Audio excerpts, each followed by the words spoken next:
ಚಿಕ್ಕಬಳ್ಳಾಪುರ ಪ್ರಶಾಂತ ನಗರದ ಈದ್ಗಾ ಮೊಹಲ್ಲಾ ರಸ್ತೆಯ ಬಳಿ ಕೆಲ ದಿನಗಳ ಹಿಂದೆ ಸುರಿದ ಭಾರೀ ಮಳೆಯಿಂದ ಡ್ರೈನೇಜ್ಗಳು ಬ್ಲಾಕ್ ಆಗಿ ಚರಂಡಿ ನೀರು ಹೊರಗಡೆ ಬಂದು ಸಾರ್ವಜನಿಕರಿಗೆ ಕಿರಿಕಿರಿ ಉಂಟಾಗಿತ್ತು. ಈ ಕುರಿತು ನಗರಸಭೆ ಹಲವಾರು ದೂರುಗಳು ಸಹ ಬಂದಿದ್ದವು.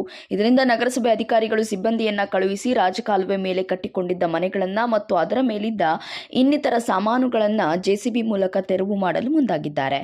ಅದೇ ಸಮಯದಲ್ಲಿ ಅಫ್ಸರ್ ಪಾಷಾ ಎಂಬುವರ ಮನೆ ಹತ್ತಿರ ಬಂದು ಕೆಲಸ ಮಾಡುತ್ತಿದ್ದಾಗ ಅಚಾನಕವಾಗಿ ಮನೆಯ ಪಾಯದ ಕಲ್ಲುಗಳಿಗೆ ತಗುಲಿ ಮಧ್ಯರಾತ್ರಿ ಸರಿಸುಮಾರು 1:30 ಗಂಟೆಗೆ ಆಜುಬಾಜು ಸಮಯದಲ್ಲಿ ಮನೆಯ ಗೋಡೆ ಕುಸಿದು ಇಡೀ ಕುಟುಂಬಸ್ಥರು ಭಯಭೀತರಾಗಿ ಎದ್ದು ಬಿದ್ದು ಓಡಿ ಪ್ರಾಣ ಅಪಾಯದಿಂದ ಪಾರಾಗಿದ್ದಾರೆ. ಇದಕ್ಕೆಲ್ಲ ನಗರಸಭೆ ಸಿಬ್ಬಂದಿನೇ ನೇರ ಕಾರಣ ಎಂದು ಕುಟುಂಬಸ್ಥರು ಆಕ್ರೋಶ ವ್ಯಕ್ತಪಡಿಸಿದ್ದಾರೆ. ಸರ್, ಇದು ನಿನ್ನೆ ದಿವಸ ಕೆಲಸ ಮಾಡ್ತಾ ಇದ್ರು ನಗರಸಭೆಯಿಂದ ಬಂದು. ನಿನ್ನೆ ದಿವಸ ನಾವು ಹೇಳಿದ್ದೀವಿ ಸ್ವಲ್ಪ ನಿಧಾನಕ್ಕೆಲ್ಲ ತೆಕ್ಕೊಳ್ಳಿ, ಸ್ವಲ್ಪ ಬಂಡೆಗಳೆಲ್ಲ ಸ್ವಲ್ಪ ನಿಧಾನಕ್ಕೆ ತೆಕ್ಕೊಳ್ಳಿ ಅಂತ. ಅವರು ಏನು ಹೇಳಿದ್ರು, ನಮ್ಮದು ಪ್ರೆಷರ್ ಇಲ್ಲ, ನಮಗೆ ಅಲ್ಲಿಂದ ಪ್ರೆಷರು, ನಾವು ಮಾಡ್ತೀವಿ ಅಂತ ಮಾಡಿದ್ದಾರೆ. ಸುಮಾರು 1 ಗಂಟೆ 20 ನಿಮಿಷಕ್ಕೆ ಎಲ್ಲ ಬಿದ್ದೋಗಿದೆ. ಬೆಳಗ್ಗೆ ಕಮಿಷನರ್ ಸಾಹೇಬ್ರಿಗೆ ಫೋನ್ ಮಾಡಿ ಹೇಳಿದ್ವಿ ನಾವು, ಎಲ್ಲ ಆಗಿದೆ. ಇದು ಒಂದು ಸತಿ ಕ್ಲೀನ್ ಮಾಡಿದರು ಚರಂಡಿ 2007 ಜನಗಳೇ ಕ್ಲೀನ್ ಮಾಡಿದ್ವಿ. ಇವಾಗ JCBಯಲ್ಲಿ ಬೇಗ ಆಗೋಗ್ಲಿ ಅಂತ ಹೇಳ್ಬಿಟ್ಟು ಇದು ಮಾಡಿದ್ವಿ. ಸಿಲಿಂಡ್ರು ಒಂದು ಎತ್ಕೊಂಡಿದ್ದೀವಿ. ಮನೆಯಲ್ಲಿರೋದು ದಿನಸಿ ಧಾನ್ಯಗಳು ಯಾವುದೂ ಇಲ್ಲ. ಅಲ್ಲಿ ಏನಾದರೂ ನಾವು ಮಲಗಿದ್ರೆ ಮಕ್ಕಳು ಮರಿ ಯಾರು ಒಬ್ಬರು ಉಳಿತಾ ಇಲ್ಲ.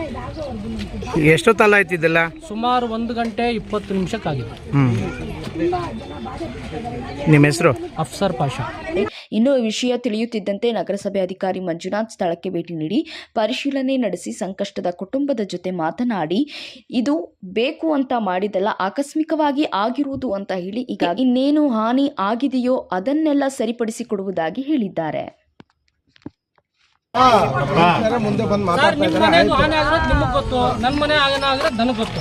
ಈಗ ನಾನು ಮಾಡಿಸ್ಕೊಡ್ತೀನಿ ಸರ್, ಮಾಡಿಸ್ಕೊಡಿ ಸರ್. ಜವಾಬ್ದಾರಿ ಇಲ್ದೇ ಮಾತಾಡ್ತಿಲ್ಲ, ನನ್ನ ಜವಾಬ್ದಾರಿ ಇಲ್ದೇ ಸುಮ್ಮನೆ ಬಂದು ಅಲ್ಲಿಂದ ಇಲ್ಲಿ ಯಾಕೆ ಬರ್ತಿದ್ದೆ? ಮಾಡಿದ್ದೀರಾ? ಬೆಳಗ್ಗೆ ಮಾತಾಡ್ದ ಸುಮ್ಮನೆ ಕೇರ್ಲೆಸ್ ಆಗಿ ಮಾತಾಡಕ್ ಬಂದಿಲ್ಲ. ಅನಿಲ್ಲ, ಲಿಫ್ಟ್ ಮಾಡಿಸ್ಕೊ, ಮೆಟೀರಿಯಲ್ ತರ್ಸಕ್ ಕೇಳ್ಬೇಡ. ಲಿಫ್ಟ್ ಆಗ್ತಾ ಇದ್ದಂಗೆ ಮೆಟೀರಿಯಲ್ ಹಾಗಾಗಿ ಡ್ರೈನ್ ನ ಕ್ಲೀನ್ ಮಾಡಬೇಕು ಅಂತ ಬಂದಾಗ ನಮ್ಮ JCB ಸ್ವಲ್ಪ ಜಾಸ್ತಿ ಏನು ಹೇಳೋದು ಬಿಟ್ಟಿದ್ದೀನಿ. ಹಾಗಾಗಿ ಇದು ಮನೆ ಬಿದ್ದೋಗಿದೆ ನಿನ್ನೆ. ಹಾಗಾಗಿ ಇದನ್ನ ಕ್ಲಿಯರ್ ಮಾಡಿಸೋದಕ್ಕೆ ಹೇಳಿದ್ದೀವಿ.